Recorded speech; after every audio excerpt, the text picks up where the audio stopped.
like sharing the story about Miss Sarah Hudson Grant as a beginning story, basically because she was one of last 10 midwives that was on the Daufuskie back in the day. And her service ended in 1969, started in 1932. She gained 130 babies, and I love to say that I'm in the 30s, not the 100. I'm one of her babies she brought into the world. Miss Sarah used to charge $5. She later raised it to 10, and she also did laundry for a week. Amazing lady to have the love for what she did. She was also married to a gentleman named Mr. Joseph, and he was the undertaker. They had us coming and going. I always say I can't imagine the story of them at dinner saying, well, honey, I brought 2 in today. How much you took out? I said, I'd love to be a fly on the wall with that one. But Miss Sarah, when she came to rescue a mom helping with the baby, this was the actual wagon she used. She had a horse named Tillman, who she hitched it up, and she raced off to help the baby come into the world. Amazing history of a lady who had a love for not only what she did, but the people on the island. And I grew up knowing her, and she was like the island mother of the over here, because she really helped brought a lot of folks into this world. This used to be a church when I was growing up, well, when my parents was growing up. Back in the day when I was growing up, we used to use this building as a place of where my parents would bring us to the library over there and have events. Pat Conroy brought us to this building to do the Scrooge play. The wood floors, we had an awesome time sharing that. But today this building displays a lot of the history. We have a timeline, we have a lot of artifacts of Indians, the time of folks when they worked here, a lot of old stove, even the Civil War gun, a lot of these antique little pieces here. We have also in here, this happens to be the New Testament, a Gullah Bible. And it's amazing Bible that shares the English as well as the Gullah dialect in it. And I love letting folks know that if you want to understand a little more Gullah from the Bible perspective, this is it. When I entered these buildings, and this is our library and ex-museum, my heart is full because of all the memories, and I was a part of this, the religion and spirituality, the day-to-day living, and I'm in several of these pictures, the animal we raised.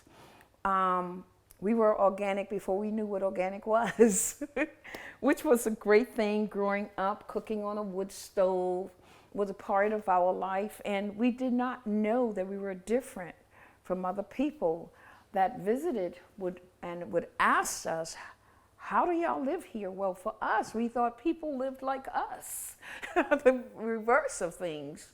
So pumping the water, didn't have the Indo plumbing, and it was all a day's work. They didn't have the funding, but as time brings on changes, I look back and I realize how precious our time was and special. So today, these buildings that displays our history, and I like sharing and wanting my grandkids and children, great-grandkids to know their Nana was a big part of it. It goes back as far as my great-great-grandparents who were a part of this union to help the native and things happening on the island. When I say that, just for an example, if a family member had someone deceased and they couldn't afford to bury them, well, they had raised money to help people do stuff like that. They also were a part of Mary Field School being built. They also was a part of maintaining the church, having people involved. So these folks, on top of all that they had to do and what little they had, they made time to help others. that's the uniqueness and what draws me and allows me to feel the way I do, connected, because spiritually, somehow they speak to me on that behalf. You need to do this. And so for me, this building, now that I'm also a part of the Daufuskie Island Historic Foundation, we're going to turn this into a museum, something that needs to be done. And we're working slowly but surely, due to COVID, thanks COVID, we will have these doors open and we will have a lot of information in this building to share about a great era that happened on Daufuskie. From the 1900 until 53, from 1910 to 1953, the oyster industry was here, employed hundreds of people, shuckers, pickers, packers, all of this went on. And certain time a week, the men would be upstairs with their shenanigans, doing their part. The females would be downstairs quilting and coming up with ideas and ways of allowing to help the island, the people over here. So when I look and see these stories, these buildings, there's so much story behind them. And I want people to know how important it is for me now to be a part of something so that the generations to come will know what actually happened and what they can do next when the time comes. Here we are at one of the largest black graveyard on Daufuskie Island, Merrifield, and here lies many of my family. First and foremost, right here is my baby sister. She died of cancer.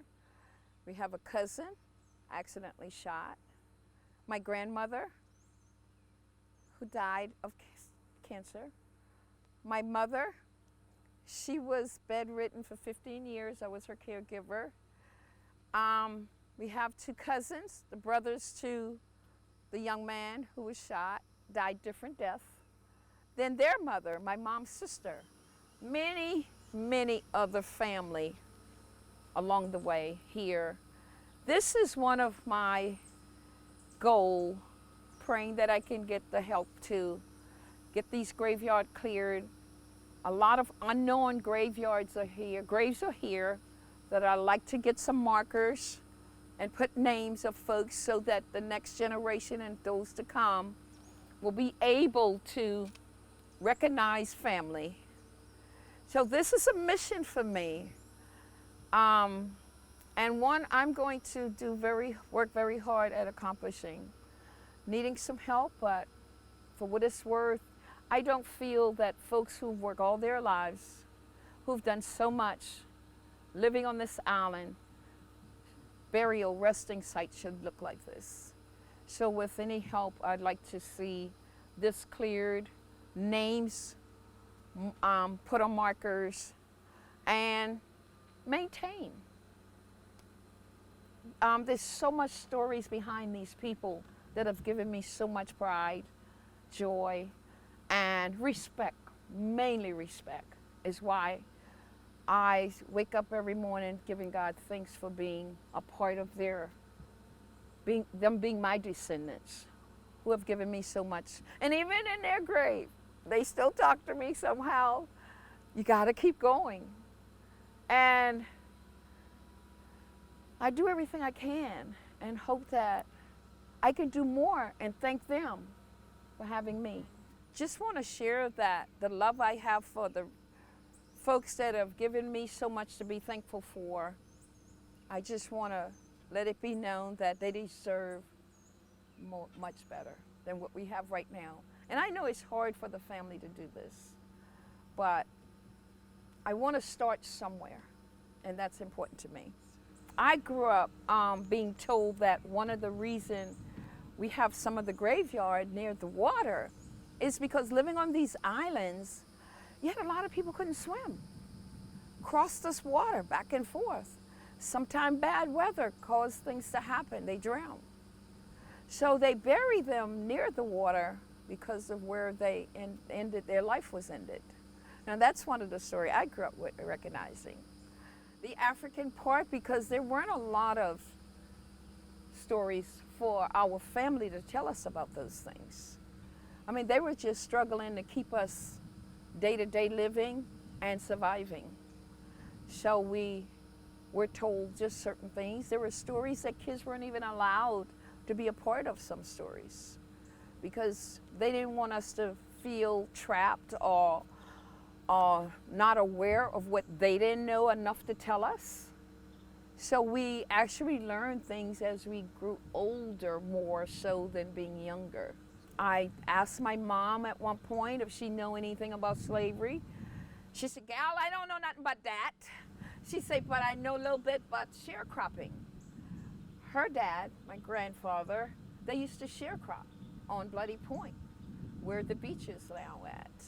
But she don't recall even her being told about those stories, about what it was like to be a part of ancestors who were enslaved.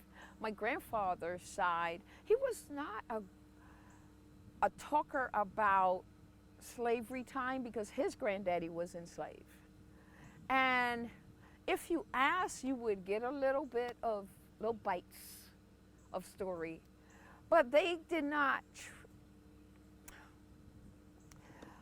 I just get overwhelmed knowing how they protected us from bad things that some of them had to go through. And all they wanted for us was to do better, have better. But you gotta be able to know what you need to get it. You just can't go around saying, "Oh, I'm a descendant of the African people and I'm here for this reason. I'm from Africa." And I said, "No, you're United States. Your descendants are from Africa." And I think it is important that we learn about those things to pass on, because I think a lot of mixed messages in it. I hear some of the horror, but what about the good things that came out of it? That's what I want kids to realize, that I don't care how low down you can be, you can rise and you can benefit, but it's all in what your heart allows you to feel. If you feel anger, then you're gonna go through anger. If you feel love, you're gonna enjoy love. And if you just breathe and enjoy the fact that we really came from some very strong people. My grandmother's side, great-grandparents were Native American Indians. My grandfather's side was the Gullah folks. So I never knew I was Gullah. I never knew I was Native American Indian part descendants.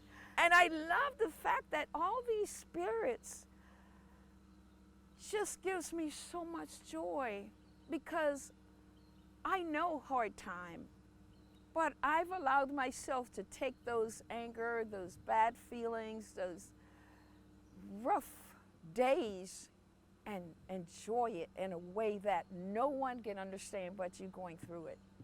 As one would say, until you walk in the shoes of someone, you should not judge them. So I look at what they've done to have given us what we have today. I'm honored, and they just deserve every bit of recognition, because without them, I wouldn't be here today. This house wasn't actually built here. This house was rolled here. Back in the day, there was a timber company here, Hilton and Dodge, and my parents and grandparents would talk about how when they came and they practically cleared most of the trees here, they said you could actually see from one end of the island to the next. Imagine that. And they would roll houses in order to move them on logs. Imagine the tools they didn't have, but what they accomplished. No electricity or wires or plumbing had these houses bound so you can move them. And families was there supporting each other. There were no, this mine and that's yours. It was ours. We be, this be we on. And that's what I appreciate. Because it is we on. It's not me and yours. Because as you go through life, and once you're gone, guess what? It becomes somebody else's. Who is we? And those stories, I remember I lost my first child, son, at 6 years old in '82. to a DUI on Hilton Head. And he was not punished, but when the Joy Floyd and all these stories come to life, I feel those pain, because I too was one of those people that it happened to. But instead of being angry at the world, I had to hold myself up and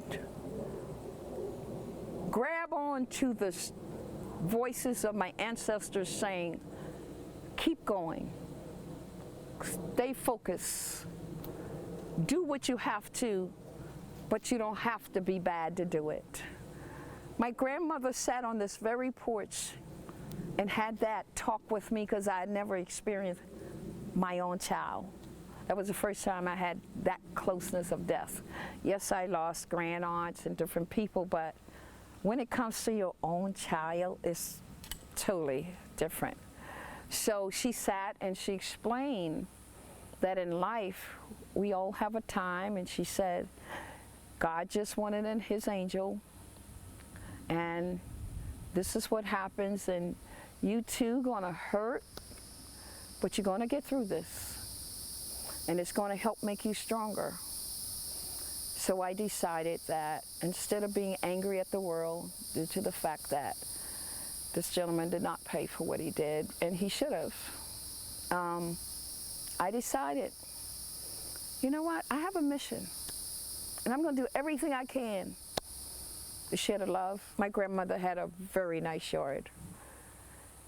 I want to see this house come back to life, and folks can stay in it and feel the spirit in it as well. Because believe me, these houses do talk to you in a sense of, you got to listen now, you just can't ignore it. It's just like, oh, okay, I hear something. Well, it's not just something, it's someone. What you doing here? But chicken yard, sweet potato. In the back of this house, I have a clearing where I'd like to honestly build my house eventually. Have people come, tell them stories, sit around, have family dinners, or just family talk. Also sharing with folks, teach your kids to always stay focused. Cooking was important because my pop would say, y'all girls need to learn how to cook so you can find a good man. And my mom would come racing up the kitchen. Y'all girls need to learn how to cook so you don't starve.